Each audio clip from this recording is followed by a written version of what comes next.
Dumarating na po siya. Dumarating na po ang King of the Road.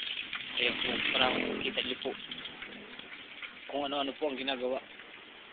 Puto po, kamuntik na makasagasa. Ayun na po, pas-pas po siya. O, babangga ng aso. Yung kailang, sub tayo sa bisikleta. Ang galing. O, babangga ng truck. Ayun na, pas-pas po. Ayun, tayo pa. Ayun, ganito. Akala ko babangga ng truck.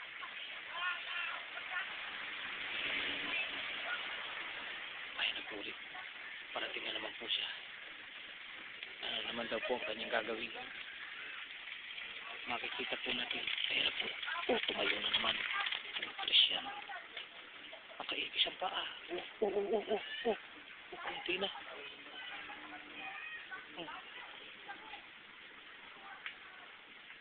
Ayun po, magpapaikot na naman. Ito na po, pinarampa na naman. Pahaba pang napangaso. Ito pa. Mahurog talaga pag nakay. Ay, interviewin kita. Halika to. Interviewin kita. Ano pa po ang alam mong exhibition bukod po sa patayo-tayo sa bisikleta? Mayroon ka po bang pahiga-higa? O paupo-upo? O patagi-tagilid? Hoy! Hoy! Klaseng na interview to. Hoy! Hindi ka sisikat dyan pagka hindi ka nagpa-interview, anak. Pas-pas. May tricycle! Mura initaan yan. Sabi!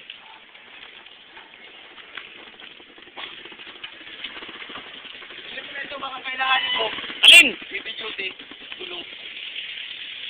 Tayo po ay sandaling inabala ng tricycle at may inaalok na kung ano-anong mga kalukuhan. Narito na po.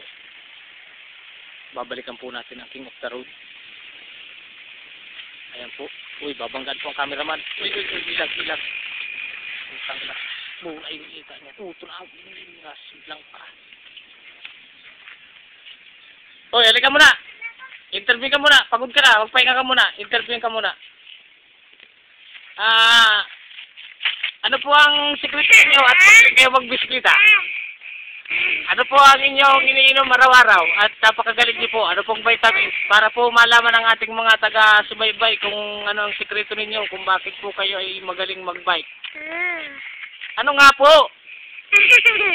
Wala, hindi mo na yung sekreto mo. Hindi ka sisikat yan. Sabi mo na sekreto mo, kung bakit magaling kang mag-exhibition. Ikaw po ba ilalaban sa darating na na World Championship Tour? Nagaganapin sa Mambalit Norte.